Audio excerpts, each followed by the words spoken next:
welcome to another episode of the Football Analytics Show. My name is Ed Fang, your host, and on this episode, I'm thrilled to have Ben Stevens on the show. He is a host at SportsGrid. He's a college football expert, and in particular, he is a Big Ten expert. Ben, welcome to the show. Ed, I appreciate you having me. Can't wait to talk some college football. August, right around the corner. College football games will be played in this month. I cannot wait. July 30th. Yep, right on the cusp of August. I am super excited as well. I think we really have a really interesting season, and I'm excited to talk Big Ten football with you. Yeah, I cannot wait. So many changes this year, Ed. The expanded 12-team college football playoff, conferences realigning and expanding all around the country. The Big Ten, now the Big 18 with the 4 West Coast newcomers. So many sweeping changes to the landscape, and it will impact the entirety of the 2024 campaign. The Football Analytics Show is brought to you by the Power Rank Sports Betting newsletter. Looking for some action on any given weekend? This is the free service for you, as 5 Nugget Saturday is my curated list of tips and analytics. To sign up for free, go to thepowerrank.com. Ben, I'm really interested in your story. How did you get into sports and betting and sports media and your current position at SportsGrid? Yeah, so the Big Ten novelty in me kind of came back from my first professional job in this career. I was a local sports anchor at the CBS affiliate in Omaha, Nebraska, where in the entire state of Nebraska, from as far east as Omaha on the border with Iowa, all the way out west to the border with Colorado. The biggest thing each and every Saturday in the fall, really for all 365 days a year, but certainly on fall Saturdays, is Nebraska Cornhusker football. So I kind of became indoctrinated. I grew up in the Big Ten in my first professional job. So when I moved to New York City, I was hosting a couple of Big Ten podcasts, and from there started doing some guest work on SportsGrid, really around Big Ten college football, college basketball, and then started working at SportsGrid in May of 2021, where that's really where my interest, my expertise, my knowledge, if you will, in sports betting kind of took off. I'm not naturally a sports bettor. I would help my dad do some picks back in the day and was involved in a couple of picks pools at my mom's office, but nothing in terms of actual wagering of any monetary investment. So I kind of had to learn the betting strokes of it all and did that through some very knowledgeable people at SportsGrid, and have really enjoyed kind of pairing the content perspective of sports betting with just the overall knowledge of gambling and how lines are set and what market movement means and how it can kind of dictate and inform the actions that we take, whether it's for a specific college football game, a college football future at this time in the offseason, or whatever it might be. So that's kind of the story of how we've arrived at this place today. Excellent. Ben, I believe you come from more of a journalistic background. Is that what you studied at Syracuse? Yeah. Broadcast and digital journalism, for sure. Right. And so that's kind of the lens with which you view stuff. And then obviously you do the betting as well, as that has grown, as the industry has grown in the United States, right? Yeah, absolutely. I'm not somebody that has my own models or algorithms or any of those power ratings. I trust the much smarter people like you, Ed, to do that thing. I try to be the host that on our shows all around the SportsGrid network, we bring on those experts. We get those insights. We get that analysis. And I try to just guide that conversation as best I can, doing everything through the odds component of it all. Ben, is there a college football bet that you would be willing to share with us? Yeah, there are 2. I can start with my non-area of expertise. I mean, I think all of college football is a strong suit for me, but outside of the Big Ten, I'll give you Florida State to win the ACC at a plus 270 price on the FanDuel Sportsbook. I really think that FSU, with all the novelty of last year, with all the attention and notoriety that came from being the first of 15 Power 5 conference champions in the decade-long history of the 4-team format of the college football playoff, to be perfect, to be undefeated, to win a conference title at the power conference level and not reach the CFP is what people will look to and remember about Florida State. And maybe then, Ed, they'll point to the Orange Bowl in the 60-point blowout loss to Georgia that some people use as a way to credit the result, using the result to look back and saying, see, the CFP selection committee was in fact correct. Florida State is not capable of beating the big boys. But that's more of a statement on after the fact and what happened with the Seminoles following their disinclusion, if you will, of the college football playoff. A lot of opt-outs for that bowl game, and that kind of reflects what the roster has this year.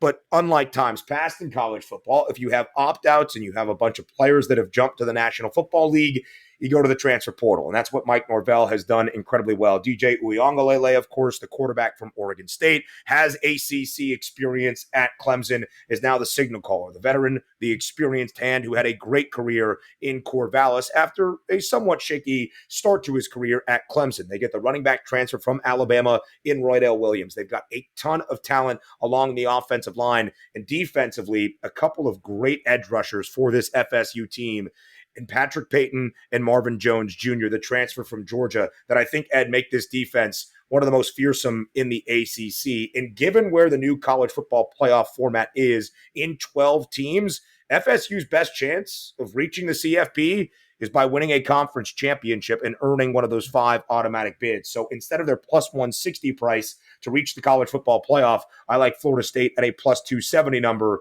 to win the ACC. And then quickly, as I'm sure we'll discuss a little bit later on in Big Ten football, Rutgers over 6.5 wins. I used to think, Ed, I was on the cutting edge when it came to being optimistic about the Scarlet Knights and Greg Schiano entering 2024. But I have seen many, as media days have happened around the country in college football, including ESPN's Kirk Herbstreit, as of this afternoon, saying do not overlook the Rutgers Scarlet Knights in the Big Ten this year. And I think the reason why, 2 things. The schedule is easier than Rutgers has ever known in its 10 years in the Big Ten. Nobody is happier about conference expansion and realignment than those on the banks of the Raritan in Piscataway, because it eliminates divisions. Rutgers gets taken out of the Big Ten East, and for the first time as a member of the conference, Rutgers does not have to play Ohio State, Michigan, nor Penn State in a single season. They have the easiest Big Ten schedule, whether it's the ESPN FPI, that's the Football Power Index, my own ratings where I've projected out and used the win totals of all of their Big Ten opponents. Rutgers has a very manageable schedule that should lead them to over 6.5 wins. And so much talent returns. 10 key starters for Greg Schiano, a ton on the defensive side of the football, and the Big Ten's leading rusher and Big Ten running back of the year from a season ago, and Kyle Monningai on the offensive side of the football. The defense will be elite. Rutgers will win at least 7 games. And Ed, I tell you now, do not be surprised if the Scarlet Knights win 8 or 9 games. If they can win 8 games, it would be the first time since 2014 that Rutgers has accomplished that feat. Excellent. Ben, let me ask you about a couple of different things. FSU to win the ACC. I presume that you think that Clemson is their biggest competition? Yeah, I would say Clemson. A lot of people are looking at Miami right now, expecting kind of the resurgence of a once dormant football program that Steve Sarkisian was able to lead Texas to in that big leap to year number 3. A lot of talent for Miami. They add Cam Ward, the transfer from Wazoo, the running back from Oregon State in Damian Martinez, Xavier Restrepo, one of the best receivers in the conference, if not the country, back there for the Canes as well. But Mario Cristobal is the head coach. For reasons that should be very obvious to those, I do not think he is the best game manager. I do not think he is the best in-game. He's a great recruiter. He can develop. Don't love what he does in terms of success. Just a record right now in his 2 years at Miami of 12-13. So needing to see it before I bet or believe in it. Clemson's got issues, Ed. Dabo Swinney has been very, very hesitant to attack the transfer portal, to embrace the new era of college football, the landscape of which it presents, which you recruit like crazy at Clemson, and Dabo Swinney has done that. But they are the only FBS program outside of the 3 service academies, Army, Air Force, and Navy, that have yet to take a transfer, that did not take a single transfer. And that's the way to attack this new climate. If you want to be ahead of the curve, if you want to hold on to the national powerhouse that Clemson once was and is still highly regarded by many, you need to embrace the changes. And Dabo Swinney has done the opposite of that. 4 ACC losses a season ago, the most since 2010, which was Dabo's second full season as the head man in Clemson, South Carolina. So I really do believe that Florida State, Ed, has a big advantage even over their toughest competition in the conference, like Clemson, if you want to look there, like Miami, maybe even a Louisville team that made the ACC championship game a season ago. I think the conference has some depth and is very balanced, but I do believe Florida State is on a peg of its own at the top. Interesting. I'm very intrigued by Clemson. I definitely understand all your arguments about how Dabo has not, change with the times, but there was so much bad luck last year, right? They very easily could have beaten Florida State. They had that terrible, however many turnover game against Duke to open the season. I think it was a better football team than we saw. The defense was still elite. And I guess Clemson, to me, just comes down to Cade Klubnik, right? I think he was Yeah. disappointing as the quarterback last year. In his first year as starter, maybe he'll get better. I always thought that the hire of Garrett Riley was as offensive coordinator was pretty interesting because I'm just not sure that he gets that job if his last name's not Riley. Mm-hmm. Had the great season with TCU when they went to the national title game. But what do you think of Klubnik? I guess. We'll finish with that. To me, Ed, that's the big difference, right? If Clemson is going to be a conference contender, if they're going to reach the ACC championship game, the defense is elite, like you've mentioned. It's the offense. It's the quarterback in Cade Klubnik. You would think in his second year under the Garrett Riley system, who was supposed to come in and revolutionize what Clemson was doing, modernize what they were doing after the run to the national championship game at TCU. Didn't really happen. And I think you can blame the quarterback in Cade Klubnik. You can look at his head coach for not adding pieces in the transfer portal that really elevate this roster. They haven't done that. They're young in the wide receiver spots. They lose Bo Collins, who was at least one of their better offensive weapons.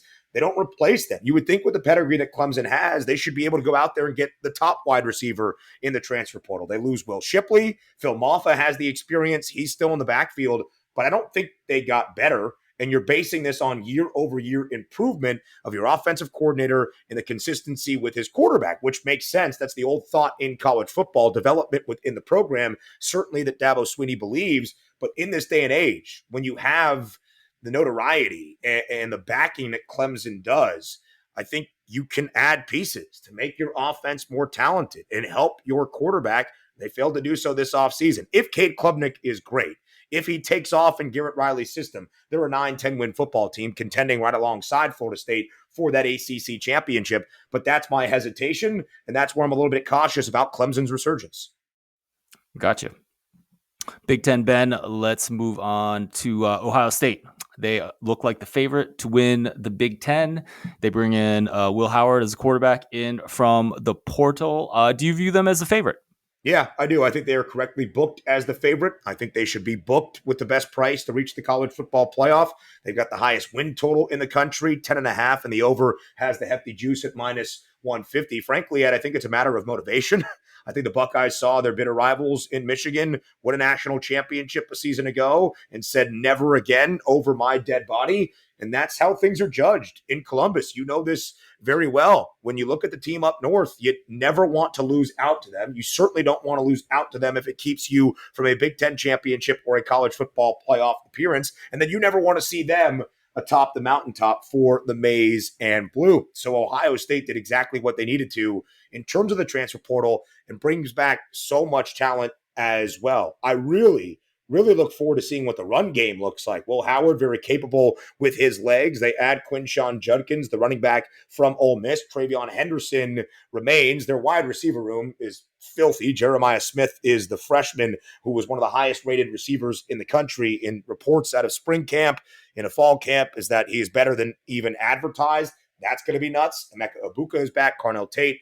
It's not a matter of talent for Ohio State, but I really look forward to seeing what Chip Kelly does taking over the reins as the offensive coordinator in Columbus. You can look at what he has done revolutionizing college football in terms of his days at Oregon, what he tried to do in the National Football League, but even the past few years at UCLA, one of the top 10 or 15 rushing offenses in the country. Ohio State is going to be there, and so much talent returns on the defensive side of the football. I think Ohio State is correctly booked as the favorite to win the Big Ten. And that's the barometer of success. I would go as far to say, Ed, it's national championship or bust for this Ohio State team with all they have invested. A spot in the college football playoff, simply a Big Ten title, I don't think is enough for the Buckeyes in 2024. Certainly have to beat Michigan and snap that 3-game losing skid to the Wolverines. That's right. Would you have dumped Kyle McCord as the quarterback from last season? I'm happy as a Syracuse alum that he has made his way to Central New York under Fran Brown. I think he took an unfair amount of the blame. I think Ryan Day came into last year after what he saw his team do in the college football playoff semifinals against Georgia and got very conservative in the second half in terms of that offensive play calling. And he said, I'm going to let Brian Hartline become the offensive coordinator. Psych, I'm going to take control back. I don't think Kyle McCord ever had the belief of Ryan Day. It was still a quarterback battle after week number 1. Devin Brown into the mix there for the Buckeyes as well. And a lot can look at Kyle McCord and say, listen, he had a generational type receiving room with Marvin Harrison Jr. and Emeka Egbuka and Carnell Tate and Julian Fleming and did not capitalize with that. I completely understand. I think he became a scapegoat for a very bad year for the Buckeyes offensively. One of the few since 2012, I believe the only one, they ranked outside the top 25 in terms of scoring offense nationally in college football. So I don't mind the fact that Kyle McCord left. I don't mind Ohio State moving on to Will Howard, especially with all the talent around him and his new offensive coordinator in Chip Kelly. I would think he's actually better suited talent-wise than a pure pocket passer like Kyle McCord would be for Chip Kelly's system. So that all makes sense. I don't think it was all Kyle McCord's fault last year in 2023. I like to think of it as the ghost of CJ Stroud. I thought Kyle McCord was good last year. I thought, you go back and you look at that last drive against Notre Dame. He did everything he needed to do. He got them a huge win. Obviously, throwing a pick late against Michigan isn't good and never looks good with the fans. I don't know. I think Ohio State's the best team in the Big Ten, even as a Michigan guy. But I just wonder, Will Howard's not CJ Stroud either. And if he goes out there and blows a game early for whatever reason, how that's going to go, right? You had obviously probably one of the best quarterbacks of this generation. We've all seen what he did at Houston last year, right? I always thought he was amazing at Ohio State. The numbers certainly reflected that. You go to McCord last year, they were still 8th in my adjusted passing success rate, elite numbers. And you can say, okay, that's the receivers, but I'm very interested to see how that goes. Yeah, absolutely so. And even before CJ Stroud, it was Justin Fields, right? We know what has happened, obviously, in the National Football League for Fields, if he can reinvigorate his career in Pittsburgh. But in 2021, was it? I now I'm forgetting if it was 2019 or 2020. I believe it was 2019 because, of course, he was drafted in 2021. In 2019, Justin Fields had the best quarterbacking season we have ever seen in the history of the Big Ten. He was the only guy in the history of the conference, and that remains, to throw for 40 touchdowns and run for 10 more. That hasn't happened much in the history, not only the Big Ten, but any power conference level at the FBS side of things in college football. So to kind of fall in the footsteps of these generational type quarterbacks in Columbus was a lot to ask for Kyle McCord. And now just with where the offensive system is under Chip Kelly, Will Howard is the right fit, probably even more so than CJ Stroud would have been in Columbus. Justin Fields and Chip Kelly's system would be something to really marvel at, but it's just a different sign of the times in Columbus. I think it's the right move. They've got all the pieces in place. And again, the expectation level is not, all right, guys, let's get past Michigan and win 10 games. Once again, it's, we got to get past Michigan. If they don't, Ryan Day's job is very much in jeopardy. We win a Big Ten championship. We earn an opening round bye to the college football playoff, and we get at least to the national championship game. But if they fall short in the national title, I think there will be, and correctly so, some disappointment in Columbus. I'm a Michigan guy. I live here in Ann Arbor. And if I don't think we're going to beat Ohio State this year, it's down in Columbus. I think Ohio State's the better team. We're going to talk about Michigan next. I will laugh my head off if they fire Ryan Day because they don't beat Michigan for 1 year. We talked about this last year, right? I'm not sure if it was ever serious that they were going to fire Ryan Day. I've spent a lot of off seasons just dreaming that Ryan Day wasn't a good football coach because he wasn't Urban Meyer. That turns out just not to be the case. He's a pretty good football coach. It's really crazy, Ed. He's 56-8. It's insane. 56-8. His 7 regular season losses have all come against ranked teams. 4 of them hail from outside of the Big Ten, although Oregon is now, I guess, a Big Ten team. And none of them have been blowouts.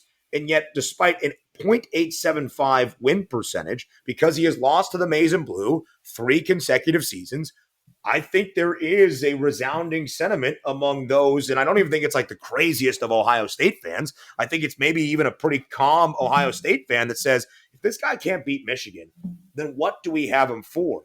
And it's all about relative standard, right? What is success for your program? It varies, obviously, in different spots within a conference, within a geographic area, certainly around the country.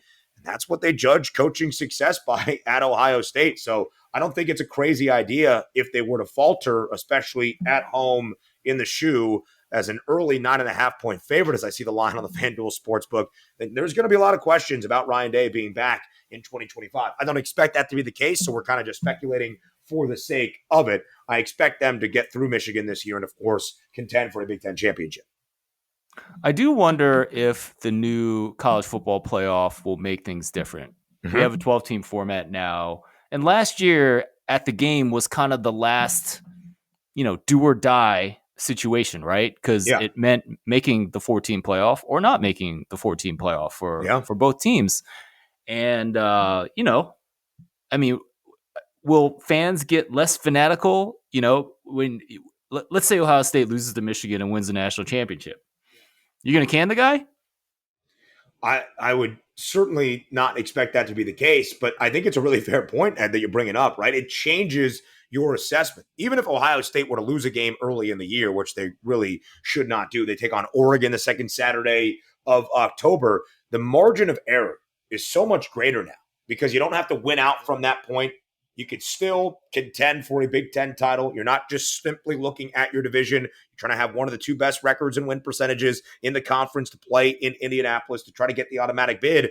But even if not, you get to host a college football playoff game potentially. If you are seeded 5 through 8, that would be super cool, of course, at the Horseshoe at Ohio Stadium in Columbus. And I think even if Ohio State was coming from an at-large perspective, they would be favored in every game they would play, probably until a national championship. So you're right. I really think it will change the assessment of what success looks like around the country. And I think it will take a little bit of time for the fanatics that love college football, but it probably changes your mental thought process on what a season looks like. Ben, let's move on to Michigan, defending national champion, but obviously not the same team. No Jim Harbaugh, no J.J. McCarthy, the quarterback. They are both in the NFL. I think it's an interesting game to figure out. They're not going to be one of the top teams in the nation, but how far do they drop? What is your assessment of this Michigan team? Yeah, I think right now where the win total is for the Maize and Blue dropped to 8.5. The over is heavily juiced at -172. I think a 9-3 season is a really good start to the Sharon Moore era at Michigan. A lot of people have pointed to the drop-off and the turnover in the offensive line. Sharon Moore will be just fine. They've added some great pieces in the transfer portal as well. That is what he does. He is a great offensive line coach that led to Michigan winning the Joe Moore Award in both 2021 and 2022 as the best O-line unit in the country. I'm fascinated to see how the offense looks this year. Alex Orji, Jack Tuttle. Do you go with the veteran experience of Tuttle, who knows the Big Ten, has been at Michigan, has played and started games at Indiana? Do you go with the more athletic Orji alongside a guy like Donovan Edwards, where you can kind of still establish the run behind that line as Michigan has been so apt at doing the past few seasons and certainly last year? The defense is going to be great once again. And so still in the Big Ten, I don't think there's that much of a drop-off. Is it 11-1? National championship, college football playoff? Probably not. Is it 9-3, still in contention for one of those at-large bids? I would say so. I don't think this is a 6-6 team scraping for bowl eligibility. I don't even think they're 8-4. I think it's a 9-3 football team. And Ed, there's a great chance that if you play in the Big Two of the Power Four, that being the Big Ten and the SEC, even with 3 losses, come late November, you are going to be in consideration for a college football playoff spot. That's where I expect Michigan to be. Excellent. Yeah, I think the defense is really still going to be pretty good. A lot of strong defensive linemen that didn't leave a big part of what they did last season. And honestly, like a surprising part of that team last year. I did not expect that defense to play so well in those final 2 games. But it's always good to get the outside perspective. So I definitely appreciate that. Ben, how about a Big Ten team that most intrigues you for the 2024 season? So Rutgers is the team that I look at because I really, really think nobody benefits more from the dissolution of the Big Ten divisions than the Rutgers Scarlet Knights. And again, they return so much talent. Motore on the defensive side of the football, so many good pieces on that defense where Greg Schiano has them.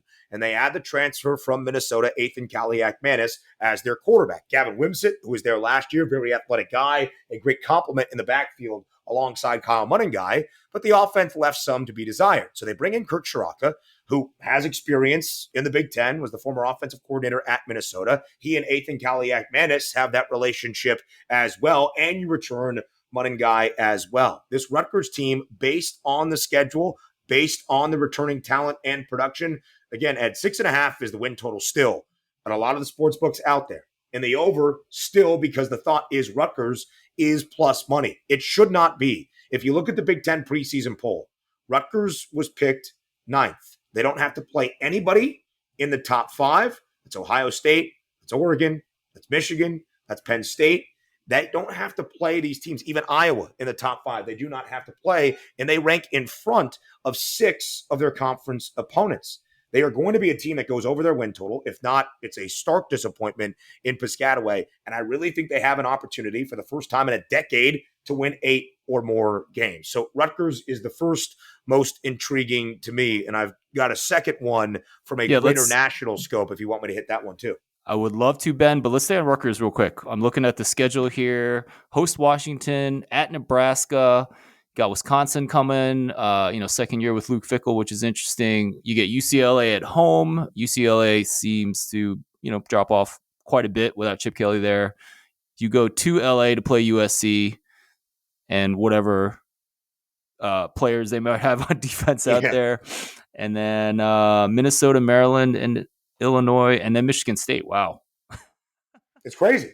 Ed, it's crazy. For a team that was placed in the Big Ten ahead of the 2014 college football season, right? That was the last round of expansion for the Big Ten, the additions of Rutgers and Maryland. All those two teams have ever known is life in the Big Ten East with Ohio State, Michigan, and Penn State. And they're going to play them again. They're not going to not have them on the slate every single year. But what a refreshing moment it must have been when the schedule was revealed and they got to see on their docket no Nittany Lions, no Wolverines, no Buckeyes. It's just a crazy format where you have so much more hope now. And for a Rutgers team that won 7 games last year, it's not like Rutgers was 2-10 and I'm looking and saying, hey, now they don't have to play the big guys, so they've got a chance. No, this was a 7-win football team capped off with a bowl victory over Miami in the Pinstripe Bowl, where all of those key contributors are back this season. And Greg Schiano was never going to leave anything to be desired defensively. Offensively, if there is an uptick in production, which I expect there to be, then I think Rutgers really has a great chance of winning 8 games. The schedule is favorable. The talent is there. Now it seems there's more notoriety than when I first released this back in the middle of May that I predicted what I called a bold prediction and got many fans from the great Garden State saying, if we don't win 8 games, it seems like a disappointment. But now there seems to be a lot of onus on this. I was watching Big Ten Media Days last week in Indianapolis. Jake Butt, former Michigan tight end, of course, a great college football analyst now for BTN, said Rutgers was his team. Dave Revzin, who has worked with the Big Ten Network since the very inception of it back in 2007, said Rutgers was his surprise team. And now we just heard from Kirk Herbstreit this week that he looks at Rutgers as a team that might surprise some people in the Big Ten. So maybe it's becoming too public in a way, Ed, but I still think that win total of 6.5, where the over still has a bit of plus money at this moment, is still very ripe for the taking. Tell me more about this Minnesota quarterback, Ethan Kaliak-Manis. Yeah. He, frankly, at Minnesota was not great. Was thrust into a spot earlier in his career than I believed he would be in. Tanner Morgan, the wily veteran, was there. Of course, Tanner Morgan was a part of the 2019 team that won 11 games, that had Tyler Johnson, that had Rashad Bateman, that had Mo Ibrahim. And it just never really panned out beyond that for Tanner Morgan, dealt with some injuries. And then Kaliak-Manis, this young freshman who nobody had ever heard of, was kind of thrust into this position. So he kind of struggled. So I think it's just a situation where, it's a stale kind of spot for both quarterback and program. You're looking for something else. And he leaves, he heads to New Jersey, and he reunites with his former offensive coordinator in Kirk Shiraka. And that's really where I think there's that familiarity, which is huge, stepping into this situation, and he's got a lot of talent beside him, which is what he had at Minnesota as well. Mohamed Ibrahim, one of the best running backs in the history of the Big Ten, certainly in the last decade or so. Now he kind of has that complementary piece with Kyle Muddenguy, who is back. So there's not a ton of onus on his shoulders. If they can be better in the pass game, and it's not a high bar to clear by any means. Gavin Wimsatt, a great athlete, as we said, but not necessarily the purest passer of the football. That elevates Rutgers' ceiling even more so. So that's why I really think Ethan Kaliak-Manis has a great opportunity to excel right away in Piscataway under the tutelage of a guy he knows very well, is very comfortable and very close with, in Kurt Chiracco, the offensive coordinator for Rutgers. Excellent. Ben, would love to hear about the other team that you find most intriguing for the 2024 season. And this has bit me each of the past 2 years, but I offer it up once again entering 2024. If Penn State does not make the college football playoff this year, then I think those in-state college can become even louder about what James Franklin can do. He's the second longest tenured head coach now in the Big Ten that Jim Harbaugh has departed for the National Football League. 11 years in state college, and he is now the second longest tenured head coach, of course, behind Kirk Ferentz, who is now entering year number 26 in Iowa City. But the talent is there. Of course, you look at Drew Aller, and that's where it starts at the quarterback position. He needs to be nth degree better, whatever you want to say, 10 times better, 50 times better than he was a season ago. I love the hire they made at the OC spot. James Franklin has had a ton of offensive coordinators during his decade-plus run now in state college, but Andy Kotelnicki, who was the offensive coordinator at Kansas. If you've ever seen Kansas plays on social media, inventive, creative, unlike anything we have ever really seen. Kotelnicki now brings that expertise to State College, which I think frees Drew Aller up. You've got two great running backs that remain in Nicholas Singleton and Katron Allen. The defense is going to be top 5, top 10 in the country once again. Abdul Carter is a mini Micah Parsons, and he is back there for Penn State and LBU once again. The win total is 9.5. The over has the juice. And Penn State also very happy about conference realignment, scraping divisions in the Big Ten. They don't have to play Michigan this year. They get to host Ohio State. The Buckeyes are going to be favored in that football game and more than likely should and will win. But if Penn State, and you look at the last 2 years, Ed, if Penn State, the last two seasons, 2022, 2023, was playing in this landscape of the college football playoff, they would have been a college football playoff team. 10-2 each of the past two regular seasons, with the only two losses each year coming against Michigan and Ohio State. And they don't have to play the Wolverines this year. That was always the critique, and fairly so, for James Franklin. Could he beat the big dogs? Could he get past Michigan and Ohio State in the Big Ten East? And the answer resoundingly, for the most part, was no. But now that's not the same level of criteria he needs to meet this year. So if Penn State, who is currently favored on FanDuel to reach the college football playoff around a minus 145, minus 150 price, does not, then those cries for James Franklin's job, I think, will be louder, and rightfully so. Drew Aller last year did not throw the ball deep, according to some numbers Bill Connolly posted. Was that him, or was that his coordinator, or what?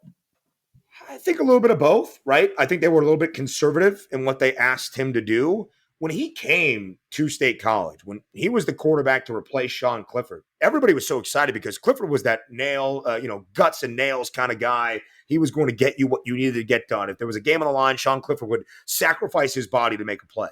But they hadn't really had that pure passer. Drew Aller was a 6'5" guy, 5-star recruit, was going to come in and light the world on fire. It has not happened up until this point. And I think some of that is the mental game behind it. But I really do believe in the idea that Andy Kotelnicki now gets to kind of take some of that onus and the pressure off his shoulders, where the offensive system is so creative. It allows Drew Aller to be what he needs to be, to trust in the ground game. He needs to be better. It can't just be relying on the backs of Singleton and Allen in the backfield to get things done. But I really do believe that Andy Kotelnicki now, the new OC coming from Lawrence to State College, opens things up for Drew Aller. And we see a side of Aller that we have not. If that is the case, this is a 10-win football team at bare minimum, playing in the college football playoff, and maybe contending with Ohio State and the likes of Oregon to win a Big Ten championship this season. Excellent. I think James Franklin is a great coach. I don't know why you get rid of this guy. No, he won at Vanderbilt. I mean, how many coaches can say that? Not many. And life is rough when you have to play Ohio State and Michigan every year in the Big Ten East. And I understand that fans, might not be happy with him, but I mean, seriously, like, where do you go from there, right? Like, who are you Yeah. going to get that is going to do better over the last decade than a James Franklin? Yeah. I mean, and it's a really good point because when you look at these top national jobs, and could you argue there are programs in the national landscape that have a higher esteem than Penn State? For sure, right? But we talked about it with Clemson. If Dabo Swinney's not the guy, and unlike Dabo Swinney, James Franklin has embraced this new era of NIL and the transfer portal, and many have. But if those guys aren't the guys, who are you bringing in? You're trying to find that young up and coming head coach that's somewhere as a coordinator at a lesser level that he can be attractive. Well, now you've built your program into a national powerhouse with that brand. Clemson fans are not going to be necessarily thrilled at the idea they are bringing things back. They want to win. That's what Dabo Swinney had failed to do, right? We saw it with when Nick Saban retired this past offseason, and they bring in Kalen DeBoer. Kalen DeBoer, not necessarily the flashiest guy. I think Alabama fans have gotten on track knowing that he is just an absolute winner. He has coached 112 games as a head coach at various levels in college football, and he has won 104 of them. Washington, the only team over the past 2 years that is undefeated prior to the national championship game, of course, against Michigan, against ranked opponents. It's just ridiculous what he did in Seattle. But I think even that, when the hope was, hey, can we poach Dabo Swinney? Hey, can we poach somebody like a Dan Lanning? And they had been turned down. Who are we getting that's the flashiest hire? You take a proven winner. And still there was a thought in Tuscaloosa, who's this Kalen DeBoer guy coming over? He was the offensive coordinator at Indiana a couple of years ago. He coached at Fresno State 3 years ago. What are we doing? And that's at Alabama. So you're right, Ed, in the idea that, yes, fans are reactive. And yes, it will take a little bit of time to maybe reassess how we judge success with this expanded playoff and these realigned conferences that are so much deeper and more competitive now, of course, where we have been in the landscape, to maybe just really take a step back, understand what you have in a guy like James Franklin, who was one, and understand maybe that there's still some leaps to go to that upper echelon in college football, but that's where Penn State fans want to be. But you're completely correct in the overall assessment of this guy has been incredibly successful now, entering his 11th season at Penn State. We should give him the benefit of the doubt. I think we should. I mean, you just think about Michigan in 2020, and I was one of the only people in Ann Arbor that still thought Jim Harbaugh was a good football coach. And if you get rid of Harbaugh and hire, let's say, Matt Campbell, where's the Michigan football program? And I would argue it's not at the place that it is now. Right. So, I mean, yeah. And that persistence, that patience, Ed, is something that is great to have. A lot of college football fans don't feel that way at times. Some administrations don't feel that way at times. And it really speaks to how you judge success. And that's the unique product that college football is. And of course, there's the 12-team format, the expanded college football playoff now, but in a 4-team system for the past 10 years. That's why a lot of people in every other sport, we look at, hey, did you win a national championship, right? Did you get to the absolute mountaintop? Because that's the number one standard of success that everybody, I say in quotes, can try to achieve. But it's not really. In college football, realistically, there's 8, 10, maybe 12 programs that have a legitimate chance of winning a national championship. Does that expand now with the enlarged college football playoff? Perhaps. Maybe. But it's why, we'll find out, right? We're learning on the fly here starting this year and beyond. But that's the beautiful thing. And one of my favorite things about college football is the unique nature of it that is very different than any sport, whether on the collegiate level or, of course, in the pro ranks, because there might be moments for a team that goes 6-6, but in their final game of their year against a rival, they beat that rival to earn bowl eligibility. That could be the moment they remember for decades to come. If you would ask them who won the national championship in 2022, they'd be like, I don't know, but I know we beat insert X rival to get to a bowl game. And that moment matters the most. There could be a game week number 2 that means everything for a program, for that memory, for the pageantry that is college football. Heck, it's why Iowa is one of the bigger stories on a national level because of how bad the offense has been. It's almost a comical thing, but that's a storyline in college football. A bad offense for a team and a program that continues to win, that dominates headlines. It's a unique product in that way. So it's all about your evaluation and what you consider success and what those moments mean to you throughout a college football season. Big Ten Ben Stevens, thank you so much for joining me on this podcast. Please let everyone know where they can find your work on the internet, and please talk about all your shows that you host on SportsGrid. Yeah, so I host our daily morning sports talk show alongside my co-host Donnie Rightside. It's called The Early Line. Each and every weekday, 8 to 11 a.m. Eastern Time. SportsGrid.com lists all of the place ahead because I don't even know at times where you can watch. We've got live streams on pretty much every social media app and all that stuff, and on various TV networks, OTT, all that good stuff, and then Sirius XM, channel 159. And then my true passion project is College Football Today, which is our college football Saturday pregame show, much in the spirit of a big noon kickoff or, of course, a college game day, where I take a lot of pride in how we present and break down games. It's certainly unique in terms of the sports betting angle of it, always through the handicapping lens, but we try to always have fun on Saturday. So that's Saturday, 9 to noon, each 9 to noon Eastern Time, each and every Saturday throughout a college football season. That will start on August 24th. So it was great to be here. Always great to talk college football, and hope that people enjoy it. Awesome. And where can they find you on social media? At Ben Scott Stevens on Twitter, always having some fun with some Big Ten memes. At BSS Stevens on Instagram. Those are the two places I post the most. Ben, thanks so much for coming on today. Yeah, Ed, thanks for having me. I really appreciate it. My name is Ed Fang, your host for the Football Analytics Show. Thank you so much for listening. Just a reminder, you can grab my free email newsletter. You can get 5 Nuggets Saturday, which is my curated list of tips and analytics. Check that out at thepowerrank.com. Also, the 60-minute guide to the 2024 football season is almost complete. This is an audio product that previews the 2024 season. A couple episodes ago, I offered up a sample of that. This will get released after the Olympics. I will certainly let you know, but just wanted to give you a quick reminder. Thanks again for listening. I will talk to you again soon.